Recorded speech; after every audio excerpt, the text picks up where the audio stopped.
से जीवन में बदलाव किए जा सकते हैं जिससे हम हार्ट अटैक से बच सकें। इनको कहा जाएगा मॉडिफाइबल फैक्टर्स। पहला मॉडिफाइबल फैक्टर है यदि सिगरेट पीते हो तो पीना छोड़ दे। दूसरा मॉडिफाइबल फैक्टर है यदि तंबाकू गुटखा खाते हो तो उसको खाना छोड़ दें। ये दोनों ही रक्त कोशिकाओं को, आर्टरी को डैमेज करते हैं और एथेरोस्क्लेरोसिस अर्थात उनके रास्ते को पतला करने में बहुत बड़ी भूमिका निभाते हैं और प्लाक बिल्डिंग अप में इनका बहुत बड़ा एस्टैब्लिश्ड रोल है। तीसरा काम, यदि हम ब्लड प्रेशर के मरीज हैं तो ब्लड प्रेशर को निरंतर दिन में एक बार चेक करें या हफ्ते में एक बार चेक करें और ब्लड प्रेशर कंट्रोल रखें।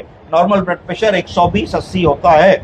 यदि किसी आदमी को ब्लड प्रेशर की कोई दवा नहीं चल रही है तो 140/90 तक दवा नहीं बताई जाती है और लाइफ स्टाइल मॉडिफिकेशन बताया जाता है कि नमक कम खाइए, चलिए, वजन घटाइए, घी तेल तला बना मत खाइए। पर अगर उसको ब्लड प्रेशर है और 140/90 के ऊपर कई रीडिंग्स में आया तो फिर हम ब्लड प्रेशर को ट्रीट करेंगे और जब ट्रीट करेंगे तो टारगेट हमारा होगा 110/70। हम कोशिश करेंगे कि उसके ब्लड प्रेशर को 110/70 के आसपास रखने की कोशिश करेंगे। इसके अलावा अगला कारण है हाई कोलेस्ट्रॉल।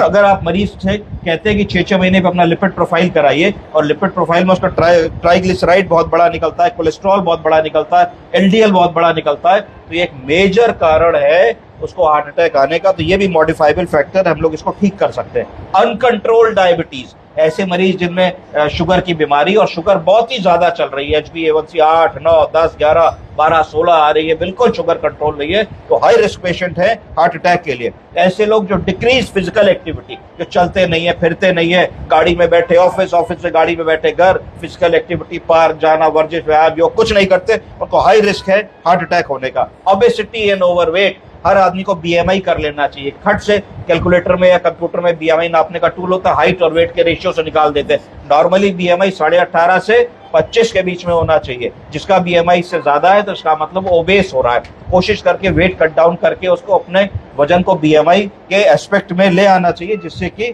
वो ओवरवेट की श्रेणी में ना आए। इसके अलावा अनहेल्दी डाइट, हम लोगों को आदत पड़ गई है चटर पटर खाने की, बर्गर, पिज्जा, पेस्ट्रीज और पास्ता और फास्ट फूड खाने की, कोल्ड ड्रिंक्स पीने की, तरह तरह के एयरेटेड ड्रिंक्स पीने की, एनर्जी ड्रिंक्स पीने की। ये सारी चीजें हार्ट अटैक को बढ़ावा देती है। स्ट्रेस और एंजाइटी, ज्यादा सोचना, चिंता करना, डिप्रेशन करना, कम नींद लेना, ये भी एक बहुत बड़ा कारण है स्ट्रेस और एंजाइटी का।